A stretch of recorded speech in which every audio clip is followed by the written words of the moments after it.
Voulez-vous savoir comment j'ai corrigé toutes les erreurs du plugin WP Form dans WordPress? Je vais maintenant vous apprendre une série d'étapes simples et pratiques pour corriger toute erreur pouvant apparaître sur votre site web. Je vais vous montrer quelques étapes qui vous guideront tout au long du processus de correction, sans que vous perdiez votre temps à chercher d'autres solutions. Le tout de manière plus didactique et complète, sans nécessiter aucun type de connaissances avancées. Voici une étape très importante que vous ne pouvez pas négliger. Utilisez un bon hébergement de site web. 90% des problèmes que nous rencontrons sur les sites WordPress sont toujours liés à l'hébergeur. Dans certains cas, la version PHP est obsolète. Dans d'autres cas, PHP n'a pas d'extension autorisée ou des fonctionnalités sont manquantes. Par conséquent, nous recommandons les serveurs Hostinger afin que vous puissiez utiliser PHP dans votre hébergeur. Quel que soit le pays dans lequel vous vous trouvez, ils disposent d'un support multilingue et servent le monde entier. Ils ont un plan spécifique pour WordPress avec gestion et c'est l'un des meilleurs plans pour WordPress. Nous avons testé plusieurs sites dans le cadre de ces plans. À partir du plan initial, vous pouvez héberger jusqu'à 100 sites web et ils sont compatibles avec absolument tout le monde. Sur tous les plugins que nous avons testés à ce jour, nous n'avons trouvé aucun plugin qui ne fonctionne pas dans l'environnement Hostinger. Il dispose également d'un système dans le panneau pour vérifier les virus dans les installations WordPress, effectuer des mises à jour dans le panneau et vérifier la compatibilité des plugins, ce qui vous aidera à résoudre la plupart des problèmes. Il y a un lien dans la description et si vous achetez un forfait annuel ou plus, utilisez notre lien pour soutenir notre chaîne. Une chose très importante, comme rechanger à une politique de remboursement si vous n'aimez pas le produit, vous pouvez simplement faire ce qui suit. Acheter un hébergement chez Rechanger, installer un site WordPress, installer tous les thèmes et plugins que vous avez sur votre site web actuel. Vérifiez si cela fonctionnera. Si cela fonctionne, vous savez que le problème vient de l'hébergement de votre site web et qu'il est temps pour vous de migrer.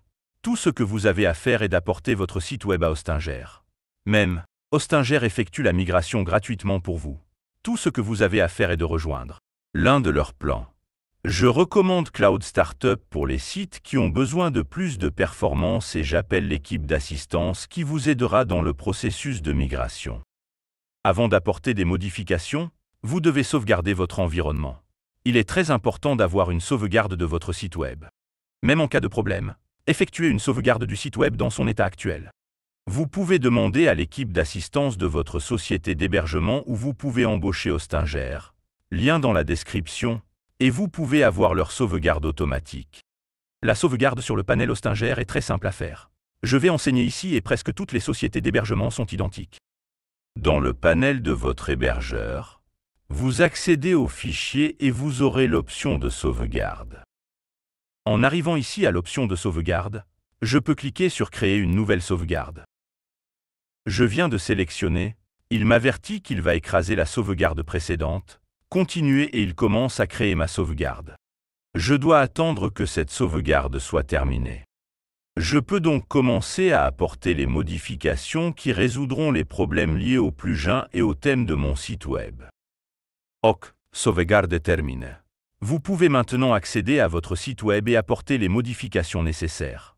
Si vous rencontrez un problème, il est très simple de restaurer la sauvegarde.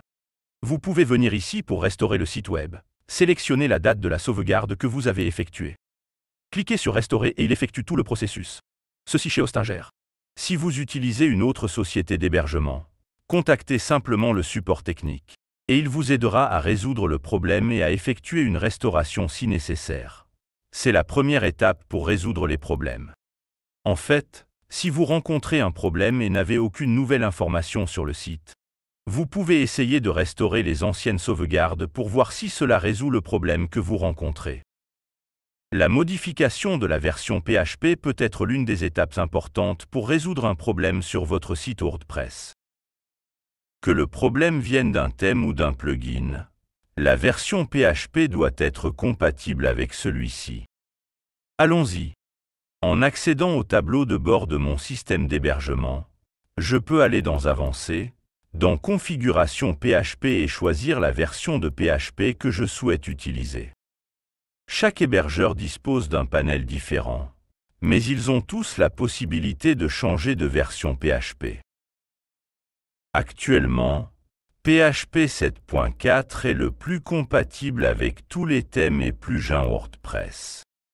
PHP 8.0 fonctionne bien au sein de WordPress, mais il présente encore quelques incompatibilités avec certains thèmes et plugins que les développeurs n'ont pas encore mis à jour. Nous vous recommandons donc de passer à PHP version 7.4, de cliquer sur Mettre à jour pour qu'il applique la modification, d'attendre environ 3 minutes et de réessayer d'accéder à votre site web, en n'oubliant pas de vider le cache à chaque fois que vous effectuez une modification. Une façon de résoudre les problèmes consiste également à modifier les autorisations des dossiers dans lesquels votre plugin a été installé. Dans de nombreux cas, une personne décompresse un fichier zip directement dans le dossier WordPress où se trouve le plugin. Et cela modifie les autorisations et le propriétaire du dossier, provoquant des erreurs critiques dans WordPress. Revenons au tableau de bord de notre hébergeur. Je suis arrivé à Fichier, Gestionnaire de fichiers. Accédez à notre gestionnaire de fichiers, notre File Manager. Allez dans Public HTML. Accédez à WP Content. Allez dans le dossier plugin et on retrouve ici tous les plugins installés dans WordPress. Notez qu'il dispose d'autorisations de dossiers spécifiques. Il s'agit du modèle d'autorisation de dossier sur le web. Si votre répertoire ne dispose pas de ces autorisations, vous pouvez cliquer avec le bouton droit. Vous pouvez accéder aux autorisations et modifier les autorisations. Notez que l'autorisation est 755. Si je coche une case, je modifie les autorisations. La valeur par défaut est 755. Cochez l'option récursif, répertoire et fichier et cliquez sur Mettre à jour. Important, si vous souhaitez conserver l'état d'origine du dossier, avant d'effectuer la modification, vous pouvez cliquer avec le bouton droit, accéder à Archiver, sélectionner le format de fichier. Et cela créera une sauvegarde pour vous avec l'état d'origine. Ici l'autorisation est différente mais dans ce fichier zip, les autorisations restent les mêmes que sur votre écran. Dans certains cas, le simple fait de vider le cache résout les problèmes au sein de WordPress. Alors qu'allons-nous faire? En cliquant ici à côté du bouton Actualiser, nous allons dans les paramètres du site. Accéder à supprimer les données, réinitialiser les autorisations et recharger la page. Mais au lieu de cliquer sur le bouton Recharger, je vais appuyer dessus sur le clavier. CTRL et la touche F5 pour pouvoir faire un reload sans cache.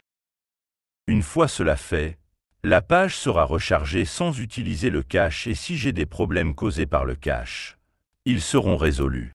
Passons maintenant à la solution, où nous modifierons taxe. Dans de nombreux cas, la restauration de taxe à la valeur par défaut de WordPress résout la plupart des problèmes. Cependant, il est important de prêter attention au point suivant. Si vous utilisez un plugin de mise en cache dans WordPress, vous devez d'abord désactiver le plugin. Si votre WordPress ne se charge même pas, alors oui. Vous pouvez d'abord modifier taxe, puis désactiver le plugin de cache. La plupart des plugins de mise en cache modifient le fichier taxe de WordPress. Allons-y. Je vais ouvrir à nouveau mon panneau d'hébergement. Je vais accéder au gestionnaire de fichiers, et rechercher le taxe actuel de mon site web, dans public.html. Je vais chercher le fichier taxe. Il est là. La première chose que je dois faire est d'en créer une copie. Je vais donc copier le fichier, sélectionner le dossier actuel dans lequel je me trouve, copier, et cela créera un autre taxe pour moi en dehors de public.html. Une autre méthode pour effectuer une sauvegarde consiste également à simplement cliquer avec le bouton droit et transformer taxe en fichier zip, par exemple. Et puis vous aurez votre zip au cas où vous auriez besoin de le restaurer. Ok, ouvrons Hekkes. Notez que mon taxe est complètement modifié. Ces changements sont dus à mon plugin Leadspeed Cache. Cela apporte des modifications, mais le taxe WordPress d'origine ne ressemble pas à ceci. Dans la documentation officielle de WordPress, on peut voir l'apparence originale de taxe. En cas d'erreur, vous pouvez copier le contenu, coller le nouveau contenu dans taxe et enregistrer le fichier. Cela vous aidera à tester si votre site web fonctionnera à nouveau ou non. Si le site ne fonctionne plus, restaurez le fichier tel qu'il était et le fichier ne fonctionne plus. Et passons à l'étape suivante. Augmenter la mémoire PHP. C'est une étape qui résout la plupart des cas de problèmes avec les plugins. Notamment les cas d'instabilité, lors des démarrages et arrêts du site. Allons-y.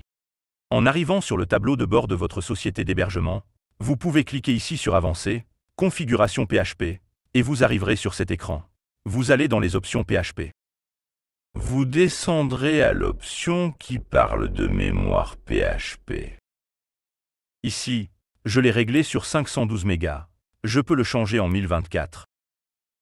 En gardant à l'esprit que mon plan a 3 gigaoctets, incroyable, 3 gigaoctets de RAM.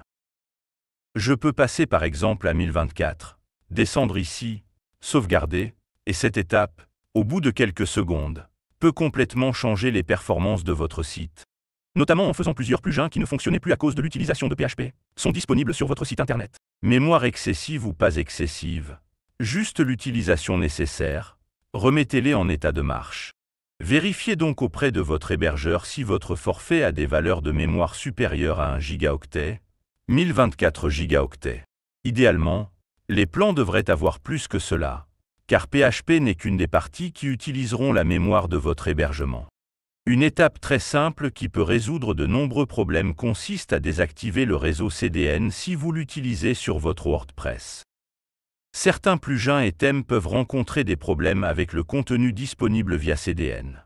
Des réseaux tels que Cloudflare, CDN Max, entre autres, peuvent être désactivés temporairement ou définitivement pour résoudre les problèmes de votre site WordPress. Donc, dans notre exemple, je vais aller sur Cloudflare et désactiver le réseau CDN. Je clique sur Modifier sur mon entrée DNS et désactive le proxy. En cliquant sur Enregistrer, je désactive le service CDN et dans environ 30 à 40 minutes, je peux réessayer d'accéder à mon site web. Une autre façon de corriger les erreurs consiste à désactiver ou à modifier le thème que WordPress utilise actuellement. Allons-y. Si vous avez accès au panneau, vous le ferez de manière très simple. Apparence, thème, sélectionnez un thème différent et cliquez sur Activer. Ainsi, le thème sera activé et cela changera toute l'interface du site. En faisant cela, vous pouvez accéder à votre site web et vérifier s'il fonctionne à nouveau. OK. Si vous n'avez pas accès au panneau WordPress, vous pouvez également le faire via la banque de double. Allons-y étape par étape. La première chose que vous devez faire est d'ouvrir votre gestionnaire de fichiers d'hébergement afin que nous puissions vérifier quels autres thèmes vous avez installés. Allez sur publica.html, allez dans le dossier WP Content, allez dans le dossier des thèmes. Et à l'intérieur du dossier, vous verrez tous les thèmes. Ces thèmes sont les thèmes WordPress par défaut. OK. Allons maintenant dans votre panneau d'hébergement et localisons votre base de données. D'accord, .fiadmin. Et passons dans Fiadmin pour pouvoir modifier votre base de données. Nous allons rechercher une table WordPress chargée de changer le thème WordPress par défaut. Allons ici à notre base de données. Nous avons la table Options. Et nous allons chercher ici le tableau des thèmes. Passons ici à la page 2. Et non. Et ici nous trouvons le modèle et les feuilles de style. Voici les deux tableaux que vous devez modifier pour changer de thème WordPress. Alors allons-y. Supposons que je ne souhaite pas utiliser ce thème, car ce thème pose problème sur mon site web. Je peux venir ici et obtenir le nom d'un autre thème, en cliquant ici sur Renommer, copier le nom du thème, l'annuler, venir ici, double-cliquer et changer le nom du thème. Ici, encore une fois, je change le nom du thème. Je clique hors de l'écran et c'est tout. Les deux lignes ont été échangées et modifiées. Quand je reviendrai sur mon WordPress, je remarquerai que le thème qui est actif actuellement est à nouveau ce thème ici. Donc, en faisant cela, Je change le thème actif et si le thème actif générait un type d'erreur. Dans mon WordPress, je le corrige simplement. Une fois cela fait, soit je change le thème de mon site web, soit je mets à jour le thème qui posait problème. La désactivation des plugins WordPress est aussi une étape qui résout généralement certains problèmes. Il se peut que ce que vous ayez dans votre environnement soit un problème de compatibilité et non un problème spécifique au plugin. WordPress est un immense écosystème et parfois certains développeurs développent des plugins qui entrent en conflit avec d'autres plugins. La meilleure façon de savoir si le plugin que vous souhaitez utiliser est en conflit avec un autre plugin. En arrivant sur le tableau de bord WordPress et en désactivant les plugins. En cliquant sur « Désactiver le plugin » et simplement « Désactiver ».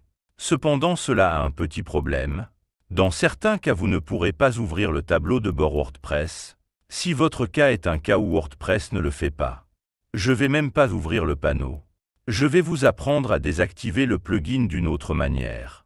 Ouvrez le panneau de votre hébergeur. Allez dans « Fichier » et « Gestionnaire de fichiers » ou « Gestionnaire de fichiers ». Cliquez sur votre gestionnaire de fichiers et lorsque vous l'ouvrirez, vous aurez accédé au dossier public HTML. Accéder au dossier public HTML. Sur certains serveurs, ce dossier peut s'appeler www. Allez dans WP Content, le dossier plugin, entrez-le, et à l'intérieur du dossier plugin, vous verrez que vous aurez des dossiers avec les noms des plugins que vous utilisez. Par exemple, ici j'ai un plugin appelé modèle de page complet. Ce que je vais faire, c'est désactiver ce plugin. Mais pas ici. Si mon WordPress ne s'ouvrait pas, je pourrais juste renommer, en cliquant avec le bouton droit. Je vais renommer, et je change le nom du dossier. Je vais juste ajouter un soulignement. À la fin, et cliquer sur renommer, ça a changé le nom du dossier, et quand j'arrive, WordPress est mis à jour. Je verrai que le plugin a été désactivé. Donc si ce plugin posait problème dans mon installation WordPress, je l'aurais désactivé, et mon WordPress fonctionnerait à nouveau, me faisant ainsi savoir que ce plugin est un problème, si ce plugin a été désactivé, comme je l'ai fait maintenant. Et même si WordPress n'a plus fonctionné, je dois continuer à désactiver les autres plugins, à renommer le dossier, ou à les désactiver via le panneau, jusqu'à ce que WordPress fonctionne à nouveau. Dès que WordPress recommencera à fonctionner, je saurai quel plugin a causé le problème. Je vais donc revenir au dossier ici et remettre le nom du dossier du plugin à l'original. Ramenez le nom du dossier du plugin à l'original, en supprimant le soulignement afin que le nom du dossier du plugin reste tel qu'il devrait être. Je mets à jour ma page de plugin et je peux désormais réactiver le plugin. Tous les autres, à l'exception du plugin qui a créé l'erreur au sein de mon site. De cette façon, je saurai lesquels des plugins dont je dispose dans mon environnement ont généré une erreur dans WordPress. Vérifier les extensions PHP dont vos plugins étaient mon besoin peut également vous aider à résoudre de nombreux problèmes. Ici, dans le panneau d'hébergement, nous allons dans Configuration PHP, nous allons dans Extensions PHP et nous vérifions les extensions qui sont déjà nativement actives et vous ne pouvez pas les désactiver. Et ci-dessous, vous trouverez plusieurs autres extensions que vous pouvez éventuellement activer. La plupart des hébergeurs ne proposent pas ce type d'extension, c'est pourquoi nous avons choisi Hostinger comme partenaire. C'est parti, je vais vous donner un exemple, et ceci n'est qu'un exemple. Vous pouvez utiliser cette base pour n'importe quel plugin que vous utilisez. Vous allez sur Google et recherchez le nom du plugin et les extensions PHP dont il a besoin, ou lisez la documentation. Donc, par exemple ici, Elementor. Il a l'extension PHP ZLIB comme nécessité. Il a besoin de cette extension active. Par coïncidence, c'est aussi une extension requise par WordPress. Il est donc évident que notre site a l'extension active, mais il est important que vous sachiez que tous vos plugins ont les extensions PHP dont ils ont besoin pour fonctionner. Un plugin peut dépendre d'une extension. Un autre plugin peut dépendre d'un autre. Il est donc important que toutes les extensions nécessaires soient actives. Comment le découvrez-vous? Parlez au développeur du plugin ou lire la documentation. Généralement, la plupart des sociétés d'hébergement proposent toutes les extensions nécessaires, mais il peut y avoir des cas où vous devrez tester pour voir si votre plugin dépend d'une extension. PHP supplémentaire. Une autre étape consiste à changer le navigateur que vous utilisez. Je sais que cette étape semble évidente, mais dans de nombreux cas, elle résout les problèmes. Testons, allons-y.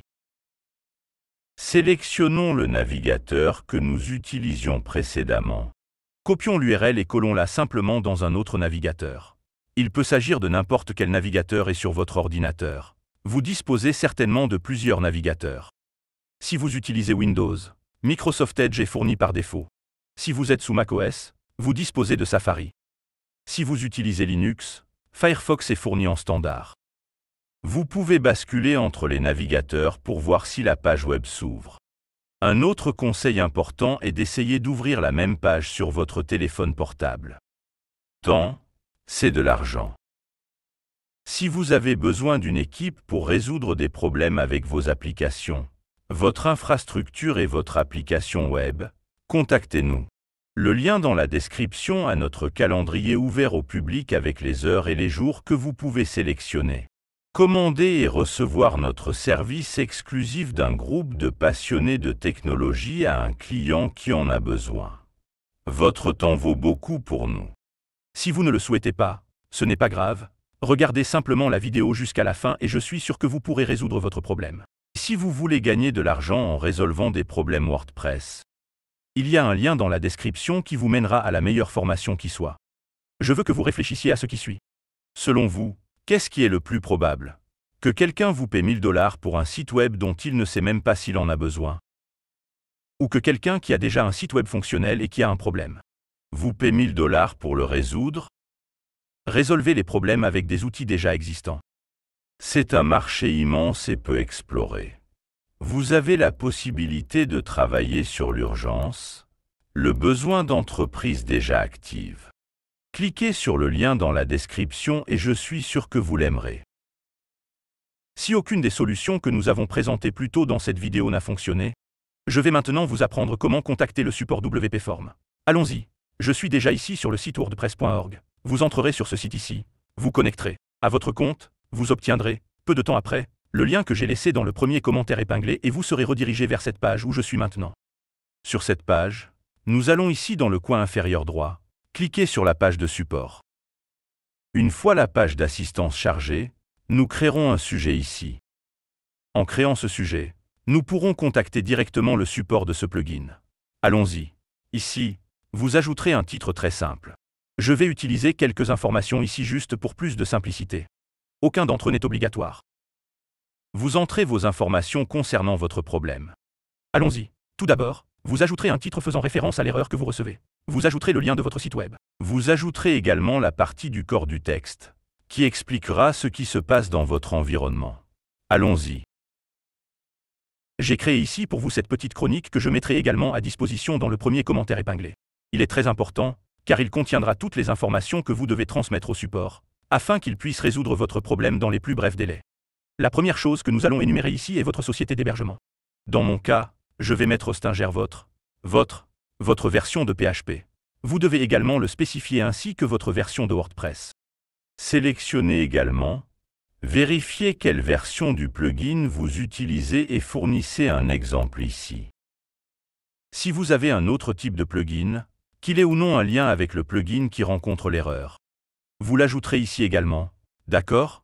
Parce que cela pourrait finir par provoquer un certain type de conflit et générer cette erreur que vous recevez. Si vous avez un plugin de mise en cache, rappelez-vous. Si Hold a un plugin de mise en cache, mettez-le toujours dans le message d'assistance et donnez un addendum s'il est activé ou non pendant que vous obtenez cette erreur. Après cela, vous ajouterez un petit message rapide expliquant ce que vous essayez de faire, comment cela est censé fonctionner, ainsi qu'un message expliquant ce qui se passe réellement et quel code d'erreur vous obtenez. Et prêt, c'est tout ce dont vous aurez besoin. De cette manière que je vous ai donnée ici, cela facilitera certainement la vie de quiconque pourra vous répondre sur cette erreur que vous rencontrez. Ils vous répondront beaucoup plus rapidement qu'ils ne le feraient normalement. Enfin, ajoutons quelques balises ici. Et c'est tout. Un addendum. Vous devez toujours rédiger ces messages en anglais, car c'est la langue utilisée partout dans le monde sur le web. C'est la langue standard. Ainsi, chaque fois que vous écrivez un message pour n'importe quel type d'entreprise, pour tout type de support, écrivez-le en anglais. Enfin, nous n'avons pas besoin de cocher ces 2 premières cases. Cochez simplement la dernière carrelle. Vous avertira lorsque votre sujet recevra une réponse par email. Vous pourrez le soumettre et c'est tout. Vous aurez déjà été en contact direct avec Prise en charge des plus jeunes. Ça y est, cette vidéo se termine ici. Merci.